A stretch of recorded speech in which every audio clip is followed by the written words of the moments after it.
I am Vikram from विकल्स। So आज का जो हमारा टॉपिक है, हम बात करेंगे आज एग्री डिसएग्री ऐसे को कैसे लिखा जाता है। ये सैंपल आंसर है एग्री डिसएग्री लिखने का। ठीक है। सो सबसे पहले अगर बात करें कि हमें क्वेश्चन क्या दे रखा है।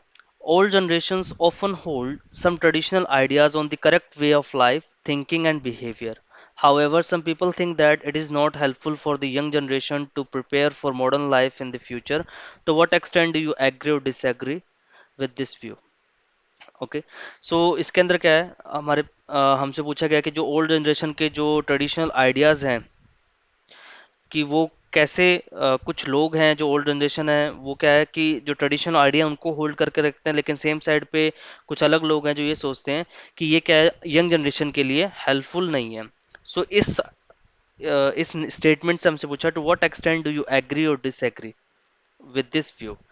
ओके। जब भी इस टाइप का क्वेश्चन हो, कि सबसे पहले तो ये डिपेंड करता है कि भाई आप कंप्लीटली एग्री हो या कंप्लीटली डिसएग्री हो। ठीक है। या फिर आइदर यू कैन चूज कि अपने पार्शली एग्री भी हो सकते हैं। ठीक है, ये सब आपका डिपेंड करता है आपके स्टेटमेंट पे। ये वाले जो सैंपल आंसर है इसके अंदर क्या है कि ये पार्शली एग्री है। ठीक है, जिसके अंदर कि कुछ हद तक कुछ चीज़ें क्या है यंग जनरेशन के लिए ये सही नहीं है और कुछ चीज़ें यंग जनरेशन के लिए ये चीज़ बढ़िया है। उसको हम देखेंगे कि हमने लिखा किस तरीके से है।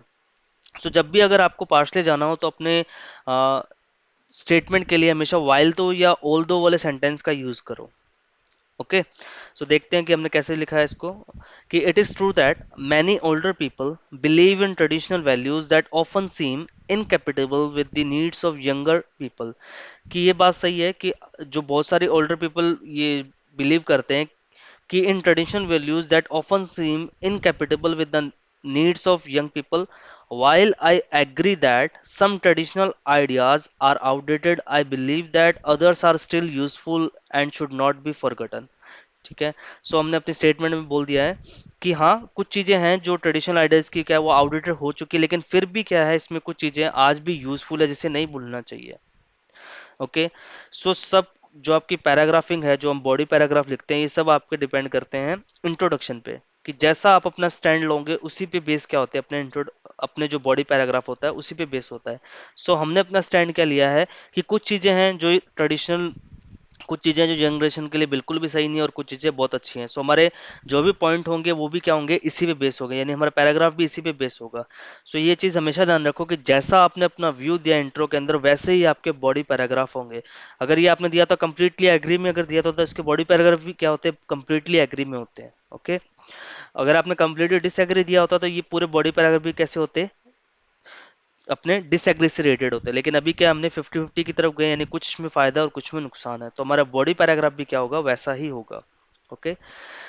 देखते हैं हमने पहला जो अपना बॉडी पैराग्राफ है वो कैसे लिखा है। एक चीज हमेशा ध्यान रखें, जब भी आप बॉडी पैराग्राफ लिखते हो तो उसकी जो फर्स्ट लाइन होती है वो हमेशा डिनोट करती है कि आपका जो पैराग्राफ है किस चीज से रिलेटेड है। ठीक है, आप किसके लिए लिख रहे हैं ये पैराग्राफ, तो ये हमेशा ध्यान रखें कि अपनी फर्स्ट लाइन के अंदर पता लगना चाहिए ये किससे रिलेटेड है। देखने, on the one hand, many of the ideas that elderly people have about life are becoming less relevant for younger people। तो हम शुरू में बोल रहे हैं कुछ आइडियाज हैं जो यंग पीपल के लिए क्या है, बिल्कुल भी बढ़िया नहीं है, जो लेस यानी कि इररिलेवेंट है। इन द पास्ट, जैसे पास्ट के अंदर अगर बात करें, for example people were advise to learn a profession and find a secure job for life, but today's work expect much more variety diversity from their careers. पहले क्या होता था कि आप एक ही प्रोफेशन सीखे और उसी के अंदर क्या है एक अच्छी सिक्योर जॉब ढूंढे, लेकिन आजकल क्या है कि वर्कर्स से क्या है कि आजकल क्या है मतलब उनको वैरायटी चाहिए। ठीक है, डाइवर्सिटी होनी चाहिए उनके करियर में। ये आजकल की डिमांड है। ओके। फिर वो वाली चीज़ क्या आजकल में काम नहीं आती, जैसे कि एक ही जॉब से चिपके रहो और हमेशा यही करते रहो, लेकिन आजकल क्या है कि जॉब चेंज करनी पड़ती है, कुछ डाइवर्सिटी होनी चाहिए।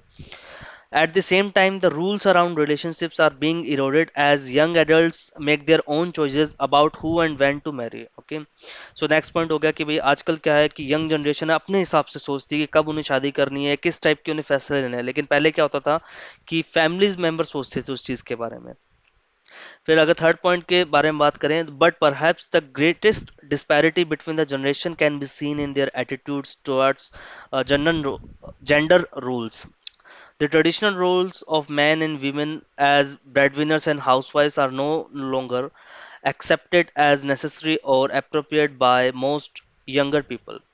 सो थर्ड पॉइंट क्या दिया, जैसे पुराने समय में सोचते थे कि भाई जो जॉब करेगा वो सिर्फ कौन होगा, आदमी होगा, और घर का काम कौन करेंगे, सिर्फ विमेन होगी। लेकिन आजकल के टाइम में क्या है कि आजकल विमेन भी जॉब कर सकती है और मैन भी घर का काम कर सकते हैं। सो ये चीज़ें, ये वाला जो आइडिया होता था, ये क्या है, अब ये खत्म हो चुका है। सो ऐसे जो ट्रेडिशन व्यू है या जो थिंकिंग है वो क्या आजकल के टाइम में खत्म हो गई है, मतलब ये नेसेसरी नहीं है। आजकल यंग जनरेशन चेंज हो गई है।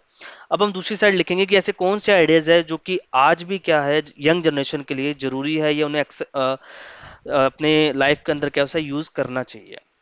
सो on the other hand some traditional views and values are certainly applicable to the modern world. लेकिन कुछ हम बात करें कि कुछ व्यूज है जो कि एप्लीकेबल है आज के मॉडर्न वर्ल्ड में भी।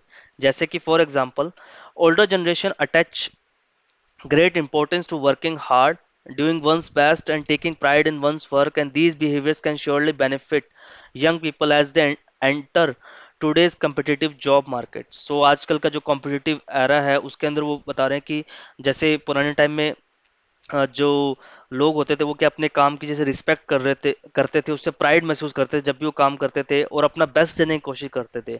सो उस चीज़ का क्या आज भी काफ़ी ज़्यादा यंग जनरेशन के लिए क्या है, ये फायदेमंद है, क्योंकि आजकल का मार्केट क्या कॉम्पिटिटिव है। सो ये चीज़ उनके लिए यूजफुल होगी। फिर सेकंड पॉइंट देखें कि सेकंड क्या है कि अदर जो है that are perhaps seen as traditional are pointless and good manners. In our globalized world, young adults can expect to come into contact with people from a huge variety of backgrounds, and it is more important than ever to treat other with respect. So second point क्या दिया है कि आजकल globalisation का time है और आजकल की जो यंग जनरेशन है वो ज़्यादा से ज़्यादा लोगों से मिल रही है। जो पुराने टाइम में जैसे जो रिस्पेक्ट देते थे वो क्या है, उनके वो काम आ सकते हैं। अगर लोगों को जितनी ज़्यादा रिस्पेक्ट देंगे और अच्छे से बिहेव करेंगे तो उनके लिए भी क्या है वो चीज़ फायदेमंद होगी। एंड लास्ट है finally, I believe that young people would lead happier life if they had a more old fashioned sense of community and neighborliness। ठीक है। और क्या पॉइंट दिया है कि अगर यंग पीपल है, अगर वो ओल्ड फैशन वाली लाइफ जीते हैं तो उनके लिए क्या है वो काफ़ी ज़्यादा फायदेमंद हैप्पियर लाइफ होगी। ठीक है। तो हमने एक जगह पे क्या सपोर्ट करा है कुछ चीज़ों को कि ये चीज़ उनके लिए होनी चाहिए, ये यंग जनरेशन को एक्सेप्ट करनी चाहिए, और कुछ चीज़ों को क्या कहा है कि ये क्यों फायदेमंद नहीं है आज के टाइम में। ठीक है। तो हमने दोनों तरफ ही लिखी है।